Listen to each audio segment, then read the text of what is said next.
Jinên wanê xwestin ku pêvajoya aştî û civaka demokratîk bidome her wekî girtî jî werin berdan ji navbang li hemû gelan kirin ku rabin serpiyan û tîfaqa xwe xurt bikin û bila Kurd bibin yek. Çi heye? Çi tiştî bo me dike? Yani tabii ki azadiya serokatiye me dibêtin, azadiya xwe me dibêtin, azadiya gençlikê me dibêtin, azadiya jina me dibêtin, azadiya ezmanê xwe me dibêtin, azadiya her tiştekê me dibêtin. Girtîgeha serê hemiyê de ne em hes dikin. Hekû te gotî lazim e serê hemiyê girtîgeh bin. Ev gence gelek gund nehin. Bila biçekê jî destê xwe dan ser girtîgeha. Biçekê jî destê xwe derê we girtîgeha biçekê vekin. Biçekê tişteka xweş derkevîtin. Mesela me yê tên, me yê dîtin, ailên me xwe jî daye tên, me xwe jî yê dîtin. Yê 30 sala, yê 40 sala, yê girtîgeha da. یه دی اوه در کوید با چیه نه در کوید با چی گردیه حفصان جی یه زندانان جی یه مسئله همه جهان جی و خدا درگاه که خیره بو همه کسی وکت بو آنجی وکت خدا یاردم چی بد بلا بینه بردان کره من او جی کره داگویی کنن بلا بینه بردان گناهن ایشالله چی به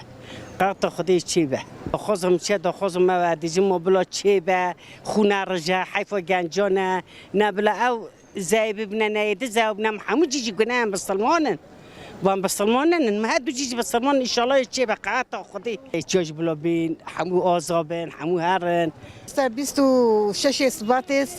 جلان پیوشوی یعنی دست پیکی مساج دا گلیوانه گلی هر چه پارچه کردستانی و وگاوی آتنج با آشتیه با یامش با سروکی مه بیو با یامش با ملت مه بیو با یام با هر شبخالشی کردستان هی که یک هم ده ساجی کبن بله مخابن همه هیچ دولتی قابینا قویتیا آشتیه همه ولاتا برز اجلان یدی آزاد ببید حتی اجلان آزاد نبید جوکا نه ترکی نه کرد آزاد نبید چه انسان آزاد نبید دا خوازم یعنی بهمه با دولت اد بهمه مخابنی بلانی قابی که با آشتی یعنی گلا جواکه گلا ولاتا همیایا ام بیشین آشتی ده چاستری بی آشتی با هر کسی که یعنی اینملیه کسی بلا آشتیه نترسی دست خود درجه آشتیه بکرد سر کفتنش با آشتیه بجی به خدانا هر شپارچه کردستان باوریا ما حتی سونه هیاج بو سروکی ما بیرو باوری برز اجلان هیا چون او دست که او داخوازیا آشتیه کریا او آشتیه اوی اینا ناف گلی کرد و ترک همه گلا جبونا همه گلا خواستی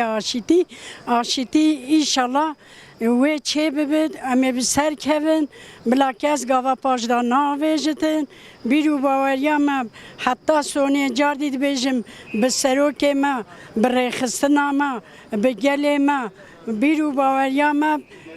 پارتیا ما هیا ایشالله همه سر کهون چکو ما دعوا مالی کسی